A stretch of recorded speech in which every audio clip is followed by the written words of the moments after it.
നാട്ടിലെത്തി അന്ന് തന്നെ ഭയങ്കര സ്പെഷ്യൽ ആയിട്ടുള്ള ഒരു ദിവസമാണ്. എന്താ സംഭവം എന്നൊക്കെ ഞാൻ വീഡിയോ ലാസ്റ്റ് പറയാം. അപ്പൊ അതുവരെ കാണുന്നുണ്ട്. ഒരാൾക്ക് നമ്മൾ സർപ്രൈസ് കൊടുക്കാൻ വേണ്ടിട്ട് പോവാണ്. അപ്പൊ വേഗം പോയിട്ട് ഒരു കേക്ക് ഒക്കെ മേടിക്കുന്നുണ്ട്. എക്സൈറ്റ്മെന്റ് കാരണം വീഡിയോ ഒന്നും അങ്ങോട്ട് ശരിയാവണില്ല എന്നൊരു തോന്നല്. അതിന് കേക്ക് വാങ്ങി വേഗം വീട്ടിലോട്ട് പോയപ്പോ വീട്ടിൽ കുറേ ആൾക്കാർ. കാരണം എന്താന്ന് വെച്ച് കഴിഞ്ഞാൽ ഇന്ന് ഒരാളുടെ ബർത്ത്ഡേ എന്നൊക്കെ പറഞ്ഞു കഴിഞ്ഞാൽ ഒരു കുട്ടി ബർത്ത്ഡേ ആണെങ്കിലും വലിയൊരാളുടെ കണങ്കത്ത് പോലെ പറയാൻ വേണ്ടിട്ട് ശ്രമിച്ചതാണ്. പക്ഷെ ചീറ്റി പോയോ എന്നൊരു സംശയം. എന്തായാലും ഞാനത് ഡിലീറ്റ് ചെയ്യണേ. അപ്പൊ സർപ്രൈസ് ഒക്കെ പൊളിക്കാനുള്ള സമയമായി. ഇതിന്റെ ഇപ്പന്റെ ബർത്ത്ഡേ ആണ്.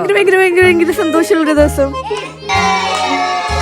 അങ്ങനെ ഇപ്പൊ വന്നേ പാടെ ആ ഒരു ക്യാൻഡിലില്ല, ആ സാധനം കത്തിക്കാൻ വേണ്ടിട്ട് ഇത്ര സമയം എടുത്തോ എന്തോ. അങ്ങനെ ഒരു ചെറിയ സർപ്രൈസ് ഒക്കെ ചീറ്റി. പക്ഷെ കുഴപ്പമില്ല, നമ്മളെ കൊണ്ട് പറ്റുന്ന രീതിയിലാക്കി. അങ്ങനെ ഇപ്പൊ വന്നു. കുട്ടിപട്ടകളങ്ങൾ എല്ലാരും ഉണ്ടായിരുന്നു. ഓരോ കൂടുതൽ ഇപ്പൊ കേക്കൊക്കെ മുറിച്ചു, ഞാനും കഴിച്ചു. ഇപ്പൊ ഇതൊക്കെ ഭയങ്കര ചമ്മല് പോലെ ഇനി. കാരണം അവരുടെ ലൈഫിൽ ഇതൊന്നും അവരങ്ങനെ അധികം ആസ്വദിച്ചിട്ടോ അല്ലെങ്കിൽ ആഘോഷിച്ചിട്ടോ ഒന്നും ഉണ്ടാവില്ല. നമുക്കാണെങ്കിൽ ഇതൊക്കെ പണ്ടേ കിട്ടിയൊരു സംഭവം. അങ്ങനെ അതൊക്കെ കഴിഞ്ഞു. ബ്രോസ്റ്റ് ഒക്കെ ഓർഡർ ചെയ്ത് അതൊക്കെ കഴിച്ചു. Bye guys.